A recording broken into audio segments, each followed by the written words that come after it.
is made out of. You are what you eat. So many times the breakdown of the skin, of the suppleness and the elasticity that we want, if we don't have the right oils, if we've eaten too many of the bad oils, as I said, the hydrogenated fats and these trans fats and these fake fats and things like that, they're very hard. Not only can they clog up our arteries, but they really jam up the skin and make it so that it stretches and then leaves stretch marks. Okay, so we want it to bounce back. So first of all, eating the right amounts of oil. I recommend first of all what's called the DHA. This Premier Research Labs makes this DHA, and they have two different forms. This one is called the DHA, which comes from a microalgae. So this is a vegetarian source. And then this is the EPA DHA, which comes from fish sources. So you got your choice of what type you want to take. But the point is that getting these oils into your body will then leach into the skin and rebuild the skin and keep it nice and plump and stretchy and elastic and all this other stuff. Other good oils are grass-fed butter. If you can do dairy, grass-fed butter is spectacular. Kerrygold butter. There's some the Amish butters and things like that. Another thing that's really good for the fat is fish. Okay, so the higher fat fishes, which would be salmon and mackerel and all these other nuts. We're talking about like pecans and walnuts and macadamia nuts and cashews, really good high in those essential fatty acids. Olive oil and olives. Now let me get to, I kind of poo-pooed a little bit the topical stuff, which is what do I put on my skin? I got this general rule of thumb, which is if you can't eat it, don't put it. You wouldn't squirt Jergens into your mouth. No, that would not be good. So, but what you can put on your skin is what you put in your mouth. So olive oil, a good trick is especially in the wintertime, we tend to get really dry and the skin can tear because we got micro tears because it's so dry and you can't keep hydrated enough when this heat is going on. So take your shower and then even while you're still wet or towel dry yourself and just kind of pat it dry and then have some olive oil, extra virgin olive oil there or some coconut oil or you can have shea butter or you can have even some of these grapeseed oil, macadamia oil, sesame oil. These are the castor oil. These are all things that you could take internally and you can put them on your skin. Now people go, oh, I'm going to be all greasy. No, you're not.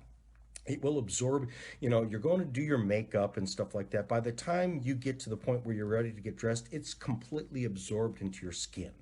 And you will watch your skin plump up and feel better and become more vibrant. Okay.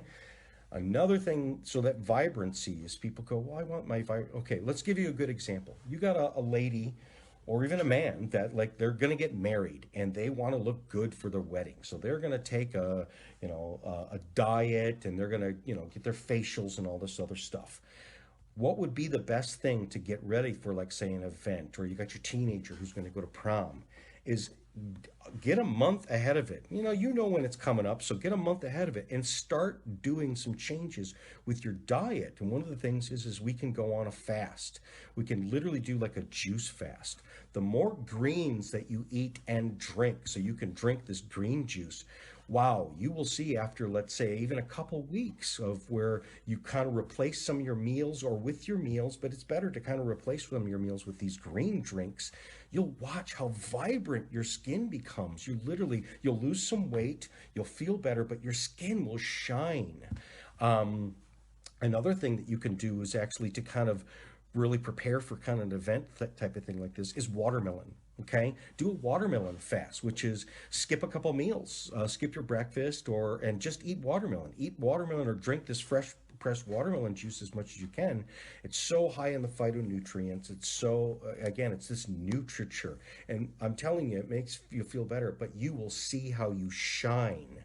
Your skin will be, and people will go, "What did you do?" And it's way better than getting a facial or getting some of these treatments. Um, Another thing that we get into skin is if you understand what your skin is made of, it is elastin and it's collagen. And the baby fat, when we were nice and we plump and had baby fat, because it was so full of collagen. So there's actual collagen you can take. You can go to Whole Foods and you get powdered collagen. Dr. Axe makes a really good one. But you can make bone broth. Make your own bone broth. You can buy bone broth, but I always recommend making your own bone broth. That has collagen in it in there as well. Now, vitamin C is another thing. Taking vitamin C helps you to build your own collagen. Let me remind you, what is a extreme vitamin C deficiency? That's called scurvy. So, if you remember back in the day of the pirate days, is that the British were called limeys. Well, they were called limeys because they were given a ration of limes or lemons or apples to eat every day. And they had to eat it because that was the only thing that prevented them from getting scurvy, vitamin C deficiency. And if you get vitamin C deficiency, what happens is the collagen shrinks and it creates cracks in your internal organs in your skin, and you will bleed out. Your gums start to bleed, and so if you tend to get even bleeding gums and things like that, you might be vitamin C deficient, and that coincides with this loss of plumpiness of the skin and the sagginess of the skin. So start eating more vitamin C foods. If you got to watch your sugar, then you should watch the oranges and things like that. They got a lot of sugar. But there's other. This we make a vitamin C product, and there's acerola cherry, and there's all kinds of different herbs that are very very high in vitamin C, but don't carry sugar. The greens are very high in vitamin. The watermelon, as I talked to you about, is very high in vitamin C. And when we pump the vitamin C up, then you'll watch the skin plump back up and become nice and elastic and pillowy. And then it will start to fill up some of these cracks. You can see even the wrinkles go away because the body has filled that place up. It's kind of like your natural filler, when they go and they do these filler injections. Forget that. Fill it yourself. Then let me also talk about one other thing, which can be lurking in the background, is the people can get puffy and it stretches the skin, and then the shrinking goes down, and then it stretches the skin and it leaves wrinkles. What are some of the biggest things that makes people puffy? Is if you're eating something you should not be eating. So one of the big things is gluten intolerance. People are way more gluten intolerant than you realize. So the gluten-free diet helps you to stop swelling. Sometimes it's alcohol. You'll have people that the alcohol is hard on you because it makes you swell up and then it shrinks.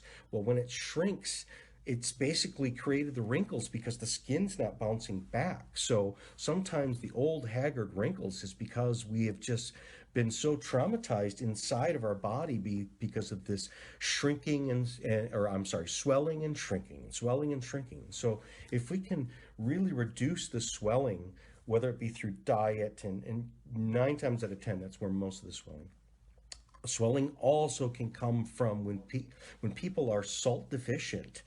You will swell. So having too much salt can make you swell and retain fluids. Having too little salt can make you swell and retain fluids. And again, it's plumping up, it's stretching the skin, but because it has the loss of the collagen, it doesn't bounce back very well. So these are some great tips in terms of what to do about skin and hair and nails. And we're going to take another commercial break here, and I'll